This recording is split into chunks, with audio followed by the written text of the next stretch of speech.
few moments later. Hello everyone, সবাই কেমন আছো? আশা করি অনেক ভালো আছো। আমিও অনেক ভালো আছি।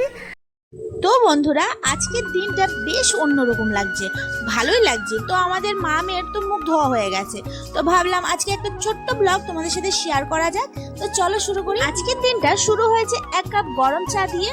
তো সকাল সকাল আমি চা বানিয়ে নিলাম। তো আমার দুটো ভাগ্নি, ওরা তো চা খেলো না, কিন্তু ওরা বেরিয়ে গেল টিউশনে। তো আমি তো চা বানিয়ে নিলাম। আর ওই যে বললাম, দিনটা শুরু হয়েছে 1 কাপ গরম চা দিয়ে। যেমন বলো তেমন কাজ। তো আমি চা খেয়ে, তো সকাল সকাল একটু ভাত ভাজা হয়েছিল, তো সেটাই আমি একটু ভাজা দিয়ে খেয়ে নিলাম। আর বেশ ভালোই লাগছিল গরম গরম। তো সেটা আমি সকালবেলা খেয়ে নিলাম চা খাওয়ার পরে। আমি আমার নিজের খাওয়া দাওয়া কমপ্লিট করে লেগে পড়লাম আমি নিজের কাজ। আর সকাল থেকে বাড়ির সব কাজ একাই সামলানোর চেষ্টা করেছি।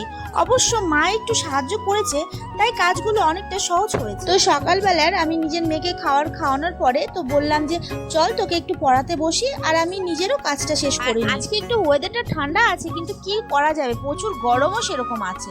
তো তারপর আমি একটু আলু পটল কেটে, এদিকে আমার সবজি কাটানোর পর আমি ওকে বললাম যে তুই খাবারটাও খেয়ে নে, তো আমি ততক্ষণে সবজিটা বানাই। তো আমার এখানে প্রায় আমার রান্নাও কমপ্লিট হয়ে গেছে। এখানে আমি পটল আলু তরকারি বানিয়ে নিয়েছি, আর পাশে ডাল বসিয়ে দিয়েছি। তারপরে আমি আমার রান্না বান্না শেষ করার পরে আমি আমার ছোট্ট মেয়েকে নিয়ে গেলাম স্নান করাতে। স্নান করিয়ে নিয়ে এসে ওকে রেডিও করে দিলাম, আর আমি নিজেও রেডি হলাম। তো বন্ধুরা, আমরা এখন বেরিয়ে গেলাম মা মেয়ে। আর 12টা বেজে গেছে, দেরি হয়ে গেছে আজকে। চলো মাম্মা, তাড়াতাড়ি চলো চলো।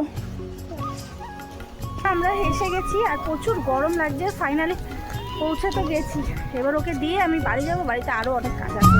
চলো চলো চলো চলো, হাঁটো।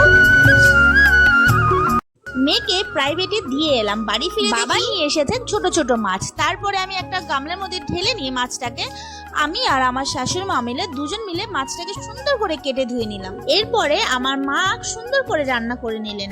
ঠিক তখনই প্রচুর জোরে বৃষ্টি পড়তে শুরু করলো। কিন্তু যতই বৃষ্টি হোক, মেয়েকে তো প্রাইভেট থেকে নিয়ে আসতেই যেতে হবে। এভাবেই ছোট ছোট কাজ, পরিবার দায়িত্ব নিয়ে কেটে গেল আজকের পুরো দিন। যদি আমার এই সাধারণ দিনের গল্পটা আপনাদের ভালো লাগে, তাহলে ভিডিওটা লাইক করবেন, কমেন্ট করে আপনাদের দিনটা কেমন কাটলো। আর এমনই আরো পারিবারিক ব্লগ দেখতে অবশ্যই আমার পাশে থাকবেন।